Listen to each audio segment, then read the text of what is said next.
Salut. Je suis fatiguée, regardez, il y a le lever de soleil derrière moi. Hier soir, quand je suis allée me coucher, j'ai pas pu enregistrer parce qu'en vrai, je savais pas quand est-ce que ça arrivait et tout. C'était compliqué parce que c'est arrivé par petits moments et tout. Et en gros, j'entendais un hippopotame. Parce que là, du coup, il y a la rivière et en fait, il y a des hippopotames dedans. Et du coup, au moment où on allait se coucher, on entendait les hippopotames, genre crier et tout. Je sais pas comment dire, je sais pas c'est quoi leur bruit, je sais pas comment ça s'appelle, faudrait que je demande à mon guide. Mais c'était trop ouf. Et en plus, quand je dors, je ferme pas les fenêtres, on va dire, de ma tente. Du coup, je vois le ciel et tout. Et en fait, je voyais comme des petits éclairs dans le ciel, alors qu'il pleut pas, il n'y a pas d'orage ni rien, tu vois. Mais des petits éclairs comme ça, c'était trop beau. Avec un silence et les hippopotames qui de temps en temps lâchaient des petits cris. J'adore, franchement j'adore. Bon, let's go to Namibia.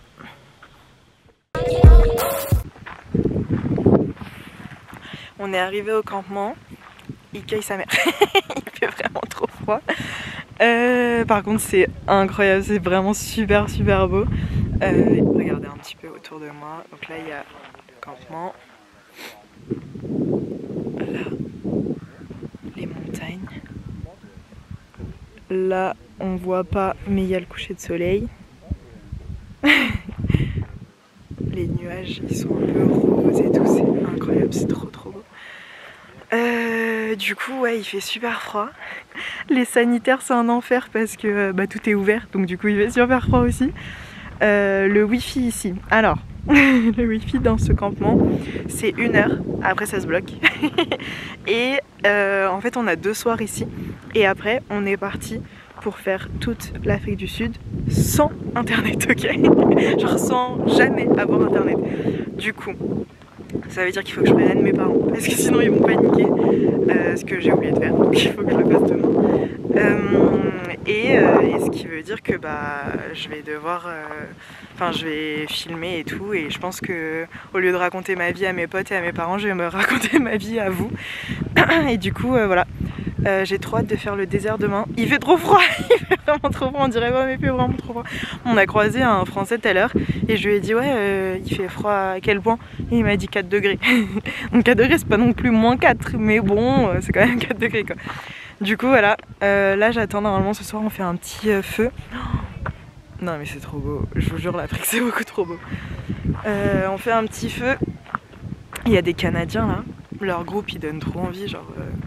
Ils ont l'air trop gentils et rigolos. Mais regardez les montagnes, c'est une dinguerie. Vous voyez pas bien, je vais vous filmer. Bref, du coup voilà, il nous reste encore 10 jours d'aventure.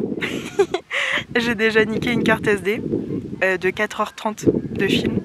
Donc je sais pas combien je vais avoir de trucs au final. Mais je pense que je vais avoir beaucoup de rush en rentrant et que ça va être un peu l'enfer de faire les vidéos. Mais bon, je vous montre le campement.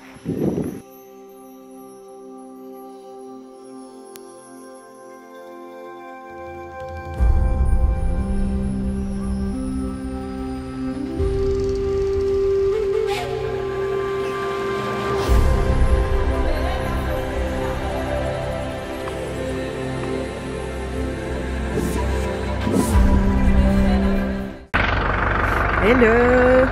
On est en route pour les dunes, on s'est arrêté pour voir le lever de soleil. Il fait super froid ce matin, apparemment en Afrique du Sud il fait encore plus froid. Du coup là on est grave couvert. On va monter les 300 mètres, je vais essayer de faire la plus grosse qui s'appelle Big Daddy. Et c'est 300 mètres de haut. Et du coup on est obligé d'avoir 1 litre d'eau minimum par personne. Et du coup on est super couvert, en même temps on a les casquettes et les crèmes solaires, on sait pas trop quoi prendre, quoi faire. Et du coup voilà, ça va être l'ascension. J'espère que je vais réussir, j'ai un peu la flemme de pas réussir. Mais marcher dans le sable et tout, bon on verra bien. Je vous emmène avec moi. Ok, on est au point de départ. On va partir pour 5 km. Là le premier c'est 2 km. Je sais pas si vous voyez le panneau. Il est là. Et on va monter une première dune. Après on redescend la dune et on arrive juste devant Big Daddy. Enfin on marchera sur du plat et après ça sera l'heure de décider si on fait Big Daddy en entier, si on prend la navette ou pas. Et du coup on va essayer de la faire en entier.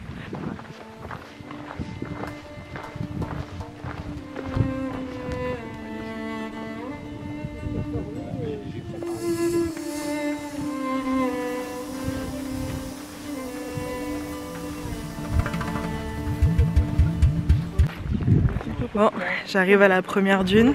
C'est maintenant ou jamais qu'on va savoir si je suis capable de monter le Big Daddy. C'est parti.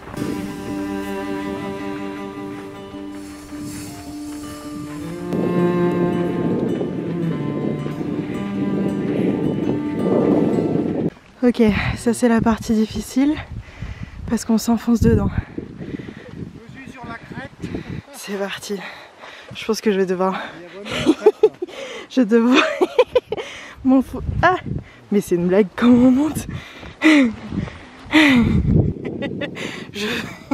Je coule. En fait, il faut se tenir avec les mains. Je vais essayer de faire sans les mains. Est-ce que j'avance ou est-ce que je fais du surplace? Je crois que je fais du surplace.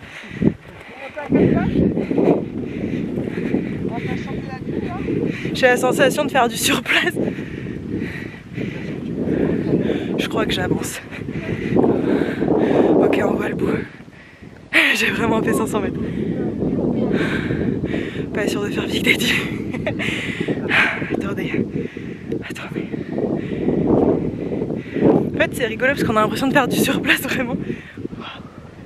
C'est juste là. Comment on descend sans mourir?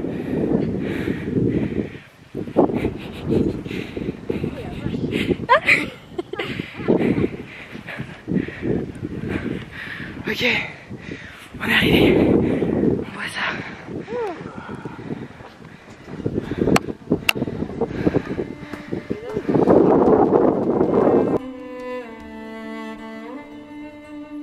On a vraiment grimpé que ça. Et on est mort. Oui, non, j'ai vu. C'est pas gagné. Ouais. C'est un peu dur. C'est compacté donc. Une fois que tu es là, il faut essayer de pousser un peu. On va faire du surf, je pense.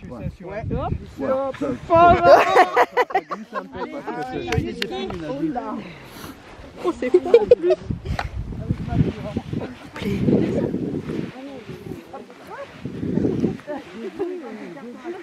C'est sympa.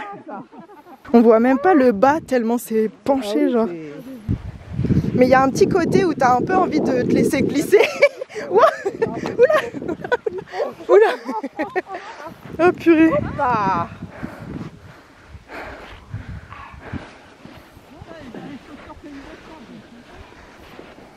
Faut faire attention avec les fesses parce que ça avec les épines.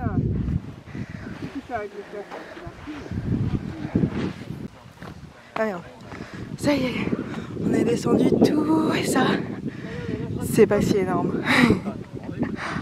Oh purée. Il y a des graines. Il y a des graines, donc les locaux en fait ils ramassent ça et puis ils le font bouillir. Donc si ça bouille, donc ça gonfle un peu. Donc ça donne quand même l'espace à l'intérieur, donc ça donne beaucoup de bruit. Et puis donc ils attachent tout ça avec une corde et ça devient donc les instruments Des musicaux. pour les danses traditionnelles. Ok.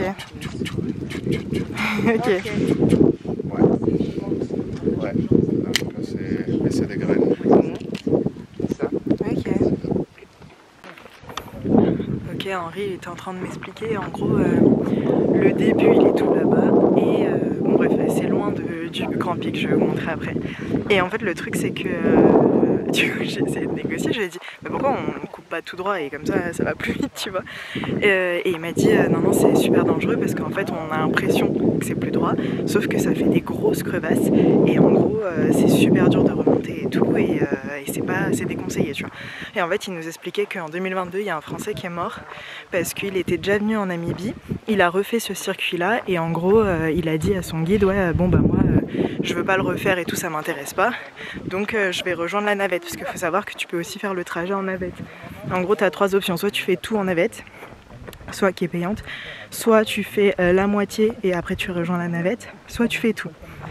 Et du coup le gars il a dit bon bah vas-y je vais rejoindre la navette et tout, son guide lui a dit ok, sauf qu'en fait il a dévié du chemin, la trajectoire et ils l'ont retrouvé 2 jours après et il était déjà mort et tout parce qu'en fait il était rentré dans un espèce de, je sais pas si vous voyez là, il y a un espèce de comme cratère et en fait si tu commences à descendre ça t'es obligé de remonter pour avancer et en fait bah c'est super dur parce que c'est super raide et tout et quand tu connais pas t'as l'impression que tu peux le faire alors que tu peux pas le faire Et du coup voilà, donc c'est un peu le petit truc où tu es en mode ah bon il y a des gens qui meurent. Ok, bon bah on va suivre les conseils du guide, il n'y a pas de souci. Alors en gros, je sais pas si vous voyez, mais on commence là et on arrive là. Donc, vous voyez c'est quand même assez long. Genre je sais pas si vous voyez au loin il y a des tout petits bonhommes ici et on fait tout ça et c'est ici la plus grosse dune. Comme ça on dirait pas que c'est la plus grosse dune mais apparemment si.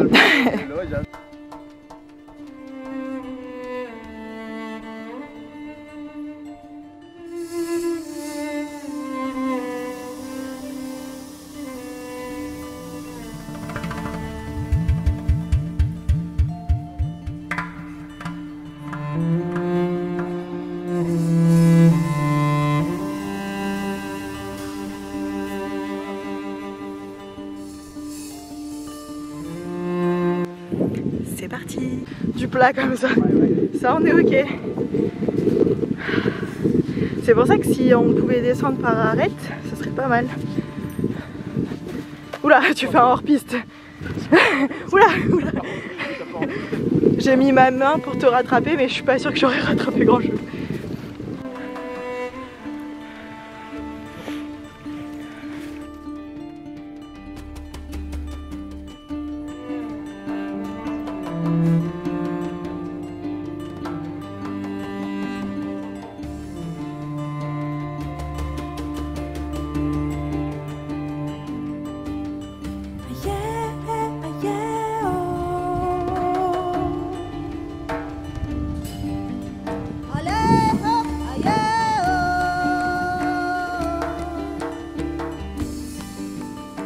Si on tombe et qu'on meurt, tu viens nous chercher ou pas? Si on tombe et puis on meurt, donc honnêtement, donc je ne sais pas. Je vais voir parce que moi aussi, donc j'aime bien vivre. Parce que sinon, donc, mais on croise les doigts que donc on va arriver au camping bien complet. Vivant, quoi. Bon, finalement, je vais vers que la moitié. Je vais pas du tout monter sur Big Daddy là. Du coup, je vais descendre direct et me retrouver dans la vallée de la mort. Parce que là déjà la moitié, en vrai quand t'es sur l'arête et que c'est droit ça va, mais quand ça monte, tu meurs. C'est parti pour la descente. C'est bon, j'ai pris le pied. Attendez.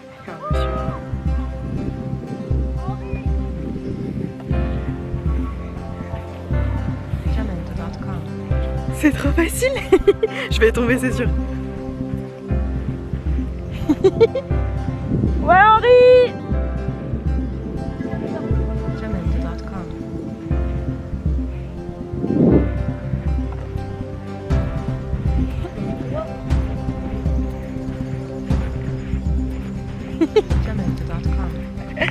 Ça me tue, c'est trop stylé comme sensation.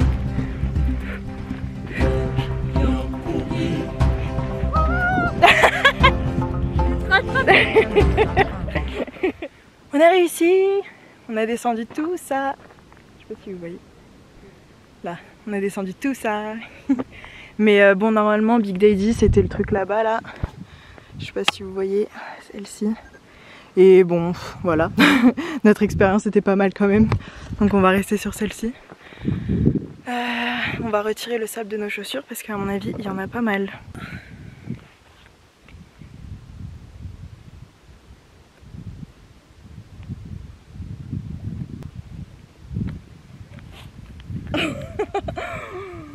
Tout ce qui sort, c'est une blague.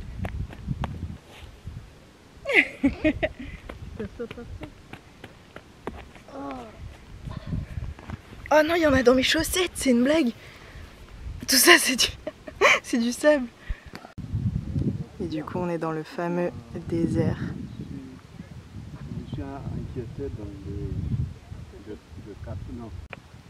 Tous les arbres qui sont ici, ils ont 1000 ans. Ça fait à peu près 900 ans qu'ils sont morts. C'est incroyable.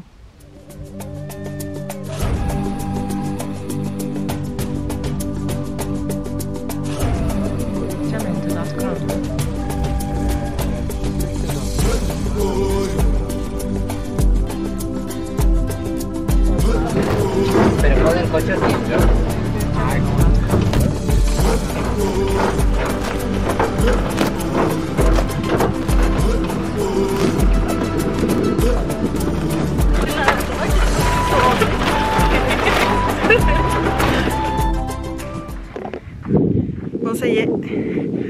rentrée, franchement c'était trop stylé comme activité. Je pense avec le recul que j'aurais peut-être pu faire Big Daddy, je sais pas trop.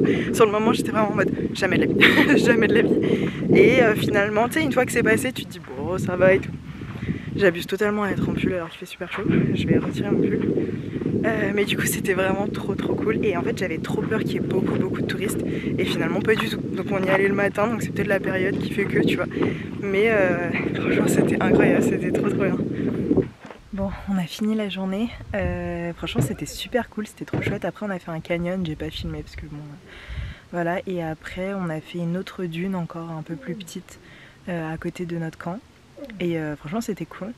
Et là on a foncé aux douches. Moi j'ai un coup de soleil. Je sais pas si vous voyez par rapport à mes mains, sur tout le visage.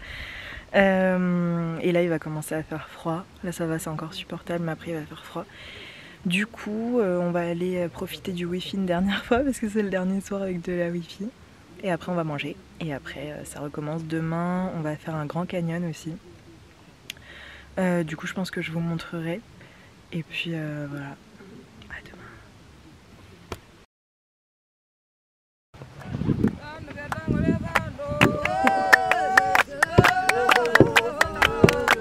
Je suis dans le village là et en fait c'est fou parce que c'est pas un village touristique.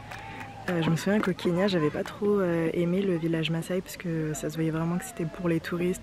Ils préparaient tout un truc où ils dansaient et tout machin. Alors que là pas du tout. Est-ce qu'on voit à ma tête que j'ai un peu pleuré? Il s'est passé un petit drama. On voit grave que j'ai pleuré. Et demain on fait safari. J'espère que pendant le safari au parc Etosha on va voir des animaux et des lions. Bon en vrai mon guide il m'a dit que ça allait être un peu chaud de voir des lions. Mais on sait jamais.